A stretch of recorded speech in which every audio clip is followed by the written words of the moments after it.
양두구육이라는 말이 있습니다. 양의 머리를 걸어놓고 개고기를 판다는 말입니다.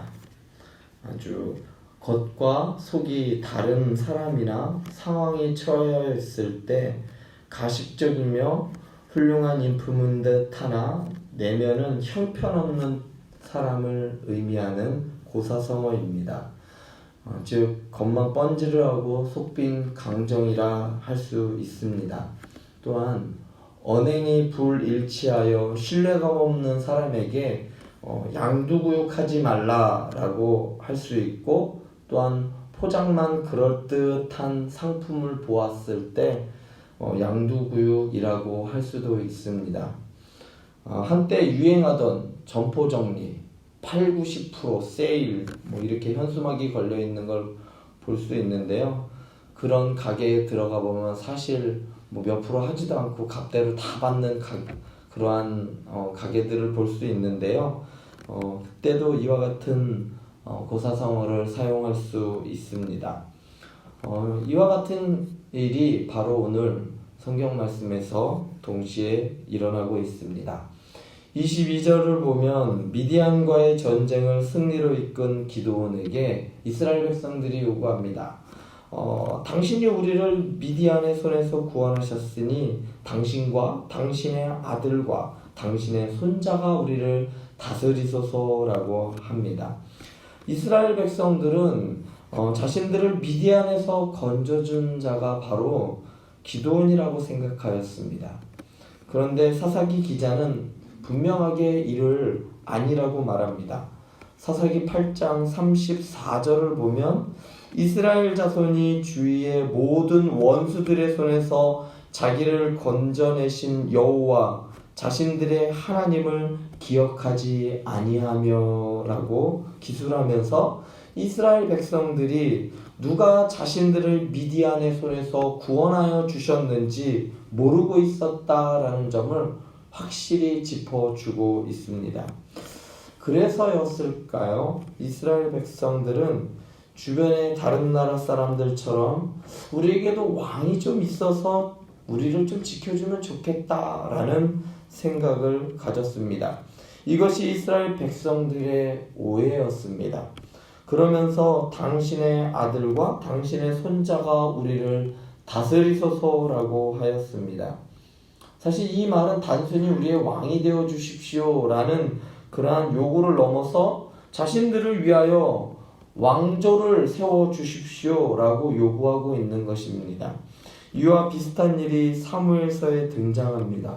사무엘상 12장 12절을 보면 너희가 암몬 자손의 왕 나하스가 너희를 치러 옴을 보고 너희의 하나님 여호와께서는 너희의 왕이 되심에도 불구하고 너희가 내게 이르기를 아니라 우리를 다스릴 왕이 있어야 하겠다 하였도다 라고 하였습니다.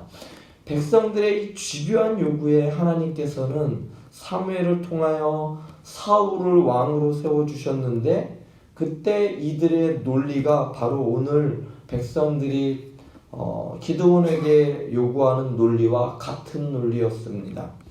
하나님이 이미 이스라엘의 왕이 되심에도 불구하고 암몬 왕 나하스가 쳐들어오는 것을 보고 그들처럼 우리도 왕을 세워 우리를 지켜주길 원하는 모습, 그 모습이 오늘 이스라엘의 모습과 아주 흡사합니다.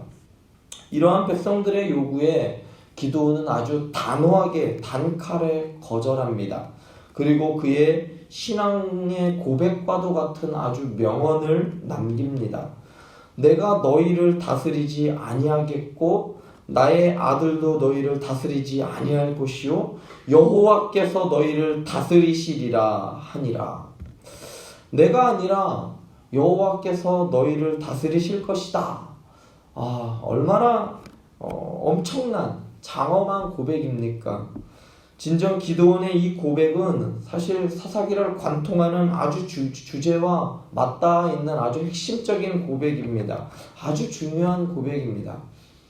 여기까지 기드온의 모습은 정말 우리가 본받을 만한 믿음의 사람의 모습이었습니다.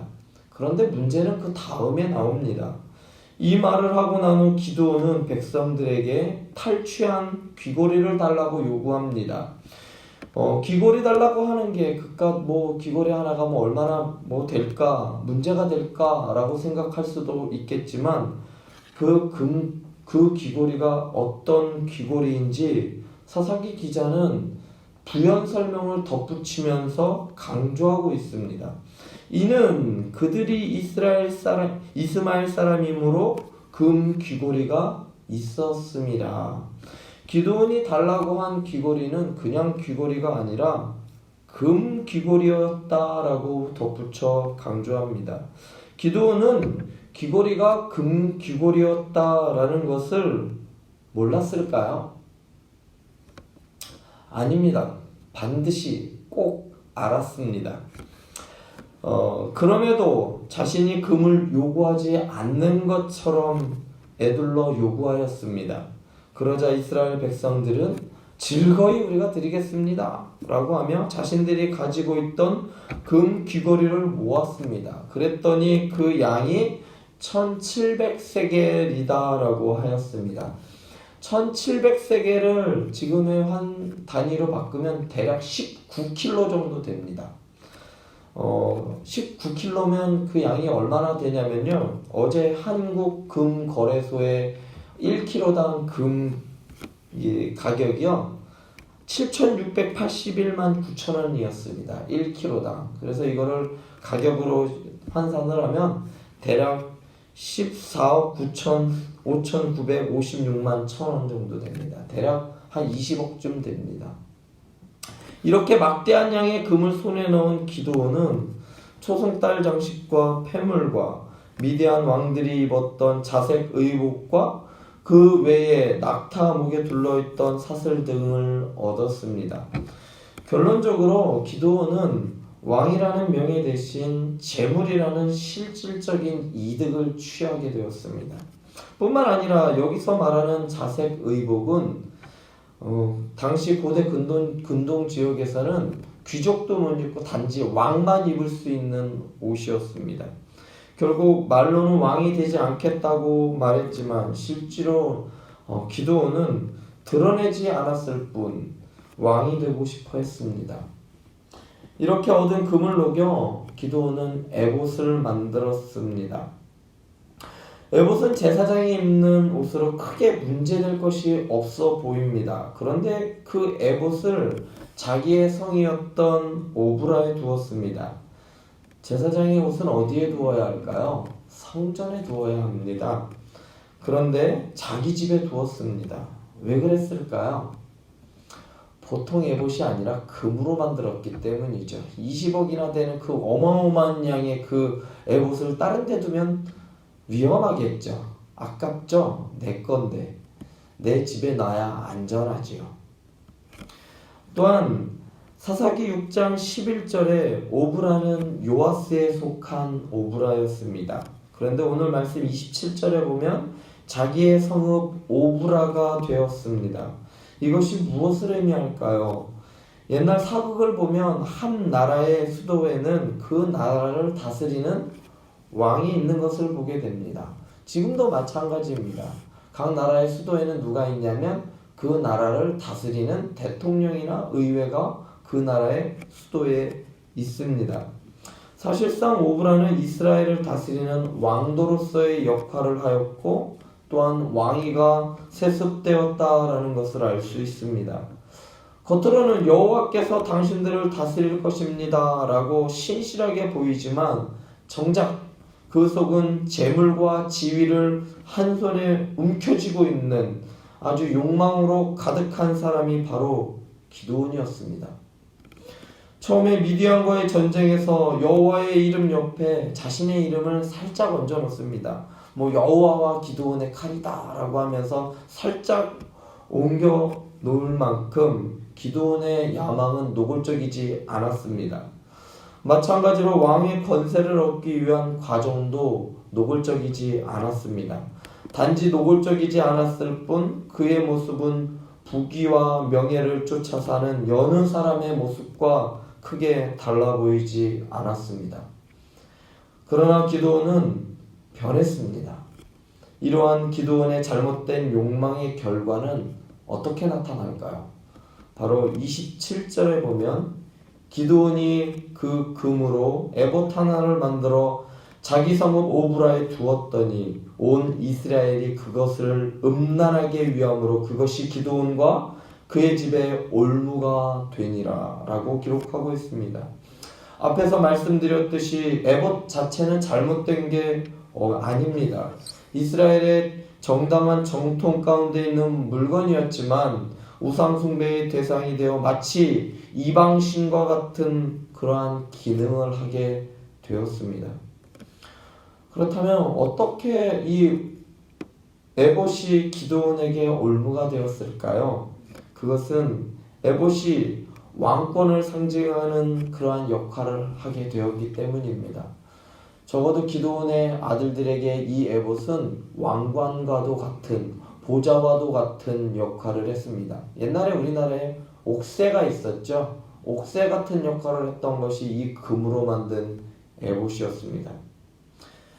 결국 에봇이 기드온의 아들 아비멜렉에게 올무가 되었습니다. 여기서 사용된 이 올무라는 단어는 모시케라는 단어로 구약성경에서는 다른 우상들을 섬길 때 언급되었던 단어들입니다. 이 어휘는 기드온의 가문이 결국 어떻게 되었다는 것을 의미하냐면 우상 숭배자가 다시 되었다라는 것을 의미합니다. 기드온은 예전에 자신이 직접 바알과 아세라 상을 찍어버리면서 없애버리면서 종교적, 경제적인 것들을 포기하고 그가 얻었던 여룻바알이라는 그 이름 대신 다시 그는 에봇을 통하여 권력과 재물을 다시 획득하게 되었습니다. 그런데 이전에 섬기던 바알과 아세라는 이것은 우상이야 라는 것을 뚜렷하게 알 수 있습니다. 이것은 잘못된 거지 라고 어렵지 않게 알 수 있었습니다. 하지만 에봇을 섬기는 것은 마치 하나님을 섬기는 것처럼 보이기 때문에 더욱 위험하였습니다. 예전엔 바알과 아세라의 이름으로 돈과 권력을 잡았던 이 기드온의 집안과 기드온이 이제 여호와의 이름으로, 하나님의 이름으로 돈과 권력을 차지하게 되었던 것입니다. 자기 아버지의 집에 있던 우상을 없애면서 시작된 기드온의 사역은 아쉽게도 이처럼 자기 집에 우상을 세우고 자신뿐만 아니라 이스라엘 백성 모두가 우상 숭배의 죄를 저지르게 하는 모양으로 이야기는 마무리되고 있습니다. 기드온이 실패한 사사로 남은 이유는 그가 에봇을 입고 싶은 욕망에 굴복했기 때문입니다. 기드온이 있던 40년 동안 이스라엘은 평온을 누릴 수 있었지만 분명한 것은 그 40년 동안 기드온은 왕처럼 살다가 왕처럼 죽었다는 사실입니다. 우리는 눈에 보이는 에봇을 입기 위하여 아둥바둥 살아가는 사람들이 아니라 매일매일 하나님 전에 나와 성령의 옷을 덧입기 위해 사모하는 사람들이어야 합니다. 우리는 말로만 그리스도인이 아니라 겉으로만 그리스도인이 아니라 우리의 뼛속까지도 우리는 그리스도인으로 살고 또한 그리스도인으로서 하나님의 마지막 심판대 앞에 서는 사람들이 바로 저와 여러분들입니다. 기도하시겠습니다.